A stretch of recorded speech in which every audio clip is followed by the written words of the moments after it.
मैं हूं आनंद और आप देख रहे हैं ज्वाइन फॉर एजुकेशन। आज मैं वैसे हिंदी अंग्रेजी वाक्यों के अनुवाद पर चर्चा करूंगा जो पावर और एबिलिटी पर आधारित होगा या अब्सेंस ऑफ पावर और एबिलिटी पर आधारित होगा, या हम इसको ऐसे भी बोल सकते हैं।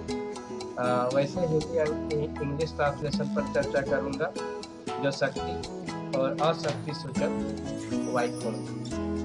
आइए कक्षा को आगे लेके चलते हैं। Let's consider about this structure. आइए अंग्रेजी वाक्य के इस स्ट्रक्चर पर चर्चा करते हैं। Subject, can, can not, any one of these two, दोनों में से कोई एक, और फिर बाद में इंफिनिटिव। इसके बाद इधर अदर वर्ड्स भी जोड़ा जा सकता है। Infinitive without to. तो सबसे पहले ये जानने का प्रयास करते हैं कि इंफिनिटिव होता क्या है। तो एक्चुअली में infinitive is the first form of the verb. Infinitive verb का फर्स्ट फॉर्म होता है, और यदि उसमें टू लगा देते हैं तो वह इंफिनिटिव हो जाता है। फर्स्ट वर्ब के फर्स्ट फॉर्म में टू लगा दिया जाए तो हमको जो मिलता है उसको हम लोग इंफिनिटिव कहते हैं। एक्चुअली में यहाँ विदाउट टू मतलब उस इंफिनिटिव में यदि हम टू निकाल दें तो हमको जो मिलेगा वो होगा इंफिनिटिव विदाउट टू। तो इस प्रकार के अंग्रेजी वाक्य जो होते हैं वो आपका एक्सप्रेस करते हैं पावर और एबिलिटी को, या फिर अब्सेंस ऑफ पावर और एबिलिटी को। इसके लिए दो उदाहरण पर चर्चा करते हैं। ये पहला एग्जांपल है, ही कैन स्पीक इंग्लिश। तो एक्चुअली में ये आपका पावर और एबिलिटी, ही के पावर और एबिलिटी को एक्सप्रेस करता है कि वह इंग्लिश बोल सकता है। तो अगर इसका इस अंग्रेजी वाक्य को हिंदी में अनुवाद करें तो यह हो जाएगा, वह अंग्रेजी बोल सकता है। तो it means that with the help of this sentence we express the ability और power of he to speak in English. तो ये दूसरा एग्जांपल पर यदि हम कंसिडर करें तो he can not speak English. यहाँ पर एक्चुअली में ऑप्शंस ऑफ पावर और एबिलिटी को बताता है ही के कि वह अंग्रेजी नहीं बोल सकता है। तो इस तरह से कैन, कैन नॉट, इंफिनिटिव के सहयोग से हम लोग पावर और एबिलिटी को एक्सप्रेस कर सकते हैं, या अब्सेंस ऑफ पावर और एबिलिटी को एक्सप्रेस कर सकते हैं। That is depend upon the nature of the sentence, जो वाक्य के नेचर पर डिपेंड करेगा। तो आइए इसके कुछ दूसरे स्ट्रक्चर पर कंसिडर करते हैं जो पावर और एबिलिटी या अब्सेंस ऑफ पावर और एबिलिटी को एक्सप्रेस करता है। ये देखिए दूसरा स्ट्रक्चर जो होगा, subject, can be, can not be, और फिर उसके बाद नाउन या एडजेक्टिव लगा दिया जाएगा। जिससे भी इस प्रकार का यदि कोई अंग्रेजी में सेंटेंस मिल जाता है तो हम लोग उस अंग्रेजी वाक्य से हम लोग एक्सप्रेस करते हैं पावर या एबिलिटी को, या अगर कैन नॉट भी लगा हुआ है तो एब्सेंस ऑफ पावर और एबिलिटी को। इसके लिए भी कुछ उदाहरण देख लेते हैं। ये पहला उदाहरण है, he can be a teacher. तो मतलब ही के पास एबिलिटी या पावर है टीचर बनने का। अगर इसको ऐसे अंग्रेजी वाक्य को यदि हिंदी में अनुवाद करते हैं तो इसका हिंदी अनुवाद हो जाएगा, वह शिक्षक बन सकता है। तो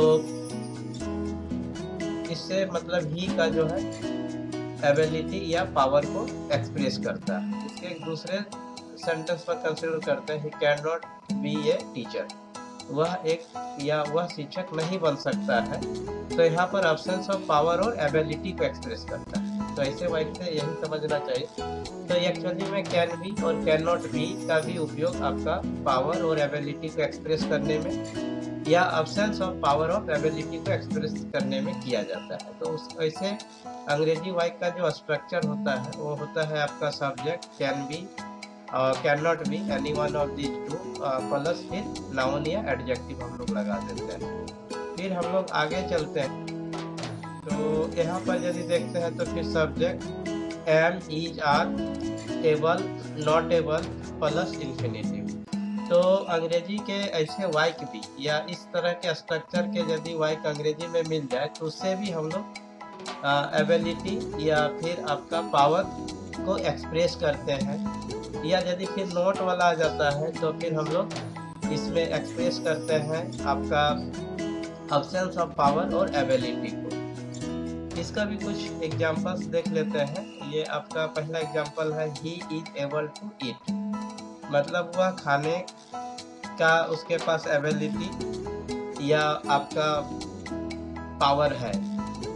अगर इसके दूसरे सेंटेंस को देखें तो he is not able to run, तो मतलब उसके पास दौड़ने का पावर या एबिलिटी नहीं है। तो यहाँ पर absence of power of ability को एक्सप्रेस कर रहा है और यहाँ पर आपका पावर और एबिलिटी को एक्सप्रेस कर रहा है। ही के पावर और एबिलिटी को एक्सप्रेस कर रहा है। तो किसके लिए? तो ईट के लिए, माने खाने के लिए वो जो है उसके पास पावर या एबिलिटी है या समर्थ है। या हम लोग इसको ऐसे भी बोल सकते हैं कि वह खा सकता है, और इसके लिए हम लोग बोल सकते हैं, इसका हिंदी अनुवाद हो सकता है कि वह दौड़ नहीं सकता है। It means that he has no ability और पावर टू रन। तो अगर इस तरह का अंग्रेजी वाक्यों का स्ट्रक्चर ऐसा हो जहाँ पर सब्जेक्ट हो, फिर एम, इज, आर और फिर एबल हो, या फिर एम, इज, आर और नॉट एबल हो, और फिर उसमें इन्फिनिटिव हो, जैसे टू ईट यहाँ पर इन्फिनिटिव है, टू रन यहाँ पर इन्फिनिटिव है। तो with the help of such structure we express power और एबिलिटी। अगर नॉट आ जाता है तो we express absence of power और एबिलिटी, तो वहाँ पर पावर और एबिलिटी का अब्सेंस हो जाता है। फिर इसके आगे चलते हैं और इस स्ट्रक्चर पर कंसिडर करते हैं, जैसे सब्जेक्ट वाज, वेयर, एबल, और फिर वाज, वेयर, नॉट एबल, फिर इन्फिनिटिव हो। तो ऐसे अंग्रेजी वाइक के द्वारा भी आपका हम लोग एक्सप्रेस करते हैं पावर या एबिलिटी को। अगर नॉट आ जाता है तो यहाँ पर हम लोग एक्सप्रेस करते हैं अब्सेंस ऑफ पावर और एबिलिटी को, मतलब जो भी है उसमें हमारा पावर या एबिलिटी नहीं है। तो इसका भी दो एग्जांपल देख लेते हैं। He was able to pass, तो अगर यहाँ पर हम लोग देखते हैं कि भाई ये किसके लिए एबल है, तो पास करने के लिए एबल है, और ऐसे अंग्रेजी वाक्य का हिंदी अनुवाद हो जाएगा वह पास कर सका, he was able to pass. तो एक्चुअली में ये एक्सप्रेस करता है पावर या एबिलिटी को। फिर अगर दूसरा इसका एग्जांपल ले ले, he wasn't able to pass, तो यहाँ पर होगा वह पास नहीं कर सका, तो यहाँ पर हो जाएगा एब्सेंस ऑफ पावर और एबिलिटी। तो इस तरह से वाज, वेयर और एबल के द्वारा आप एक्सप्रेस कर सकते हैं अपने पावर और एबिलिटी को। और अगर वाज, वेयर के बाद नॉट एबल आ जाता है तो आप यहाँ पर अब्सेंस ऑफ पावर और एबिलिटी को एक्सप्रेस कर सकते हैं। तो ऐसे अंग्रेजी वाक्यों का हिंदी अनुवाद एक बार फिर से, ही वाज एबल टू पास, वह पास कर सका। ही वाजंट एबल टू पास, वह पास नहीं कर सका। अगर पहला सेंटेंस को देखें तो एक्सप्रेस पावर और एबिलिटी ऑफ ही, और दूसरे सेंटेंस को देखें तो यहाँ पर अब्सेंस ऑफ पावर और एबिलिटी ऑफ ही। आगे और एक पर कंसिडर करते हैं, जैसे सब्जेक्ट शैल, विल, और फिर बी एबल, और फिर इन्फिनिटिव आ जाता है। तो ऐसे सेंटेंस से भी हम लोग अपने पावर या एबिलिटी को एक्सप्रेस करते हैं। और तो इसके लिए भी हम लोग कुछ एग्जांपल देख लेते हैं। He will be able to pass, तो यहाँ पर हम लोग अगर इसका हिंदी अनुवाद करते हैं तो ये हो जाएगा वह पास कर सकेगा, मतलब ये एक्चुअली में फ्यूचर टाइम में है। और फ्यूचर टाइम में हम अपने पावर और एबिलिटी को यदि एक्सप्रेस करना चाहते हैं तो वहाँ पर शैल, विल और फिर बी एबल लगा दे तो हम लोग अपने पावर या एबिलिटी को एक्सप्रेस कर सकते हैं, और उसके बाद यदि इन्फिनिटिव लगा दें। अगर इस स्ट्रक्चर के आधार पर इस सेंटेंस को कंसिडर किया जाए तो we have he instead of subject, and we have shall will any one of this two, तो यहाँ पर हमारे पास विल है, ही के साथ जनरली विल का ही यूज होता है। फिर बी एबल लगा दिया, तो एक्चुअली में be able it means that हम अपने एबिलिटी या पावर को एक्सप्रेस कर रहे हैं। और देखिए फिर instead of infinitive we have to pass, तो वह पास कर सकेगा।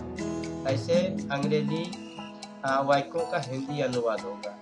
अब इसका अगर हम दूसरा सेंटेंस देखें, she will be able to run, मतलब वह दौड़ सकेगी। तो instead of subject we have she and generally we use will with C, therefore I have written here will, after that be able, तो be able जहाँ पर भी आ जाता है तो आपका क्लियर करेगा कि हमारे पास या C के पास एबिलिटी या पावर है।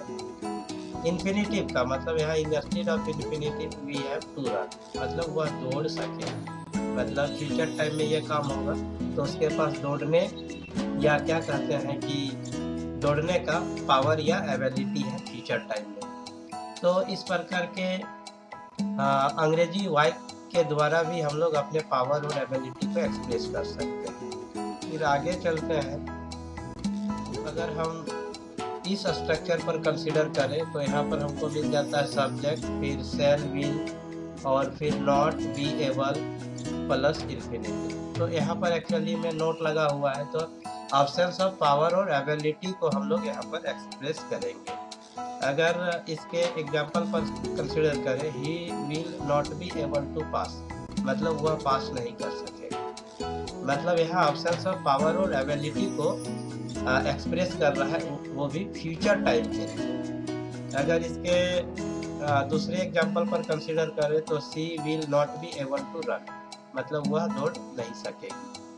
तो with the help of this structure we express options of power और ability for future time।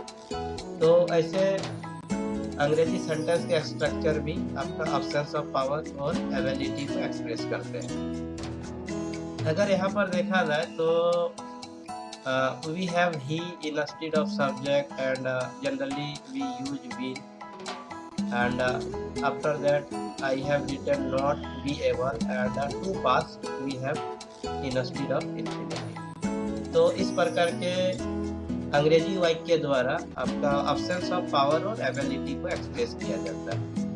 चलिए फिर आगे चलते हैं, तो यहाँ पर यदि तो फिर आ जाता है सब्जेक्ट, वुड हैव, फिर पास्ट पार्टिसिपल। अब यह देखिए इन्फिनिटिव के जगह पास्ट पार्टिसिपल, थोड़ा सा पास्ट पार्टिसिपल भी समझ लेते हैं। एक्चुअली में ये third form of the verb होता है और एक्चुअली में पास्ट टेंस में यूज किया जाता है, तो यहाँ पर पास्ट पार्टिसिपल लिख दिया जाता है और ये आपका third form of the verb, आप ऐसे भी समझ सकते हैं, ये वर्ब का तीसरा रूप ही होता है।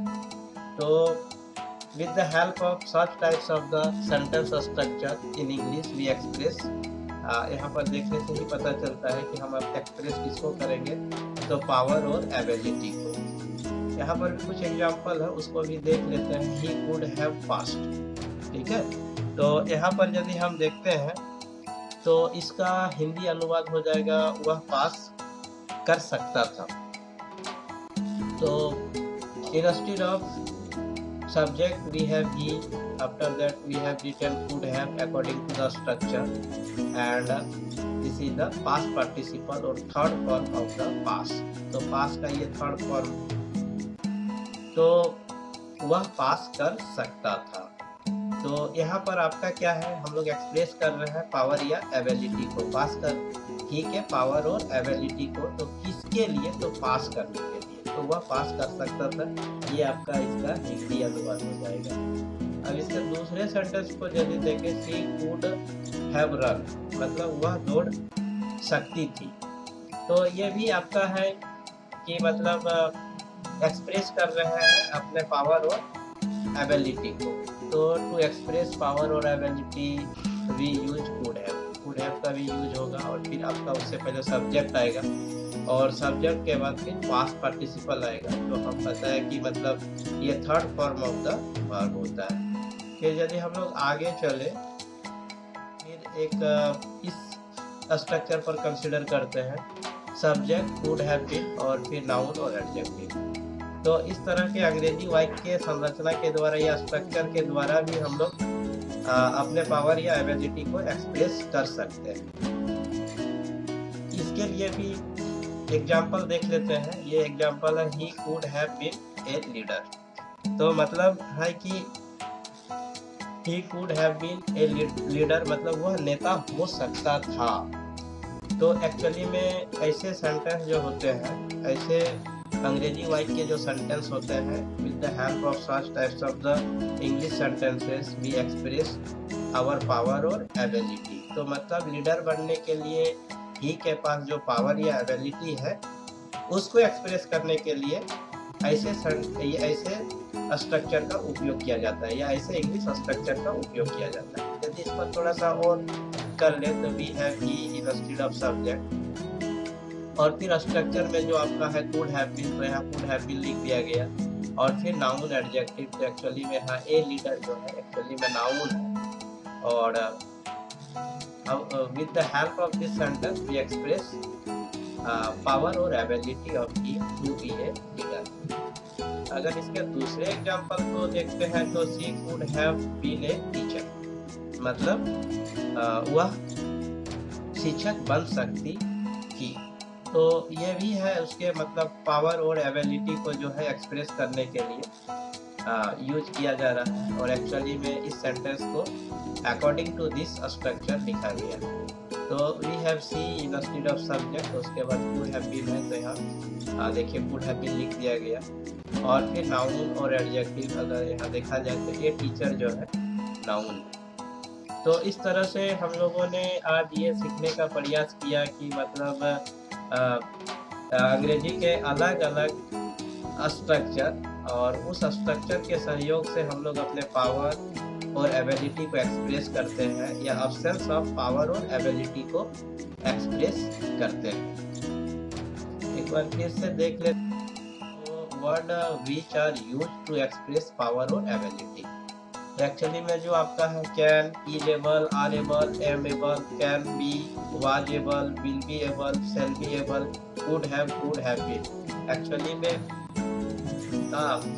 ऐसे वर्ड का यूज जो है आप अपना मतलब पावर और एबिलिटी को एक्सप्रेस करने में इंग्लिश सेंटेंस के स्ट्रक्चर में किया जाता है, और ऐसे मतलब इंग्लिश या अंग्रेजी वाक्य का हिंदी अनुवाद जो होता है हम लोग एक एक करके उदाहरण लेते हुए चर्चा किए। और फिर से यहाँ देख लेते हैं which are used to express absence of power और एबिलिटी। एक्चुअली में कैन नॉट, इसके सहयोग से हम लोग एब्सेंस ऑफ पावर और एबिलिटी को एक्सप्रेस कर सकते हैं। इज, आर, एम और फिर नॉट एबल लगा देते हैं, तो any one of the three आवश्यकता के अनुसार जो जरूरत पड़े। तो हम लोग यहाँ पर एब्सेंस ऑफ पावर और एबिलिटी को, जो सब्जेक्ट का पावर और एबिलिटी है उसको एक्सप्रेस करते हैं। Can not be, was not able, will, shall be not able. तो इस तरह के वर्ड का यूज किया जाता है जो हम लोग यहाँ पर पहले ही एक एक करके सब वर्ड का यूज किए एज ए एग्जाम्पल के रूप में, और एब्सेंस ऑफ पावर और एबिलिटी को एक्सप्रेस किया जाता है। तो फिर आज आप सभी को बहुत बहुत धन्यवाद।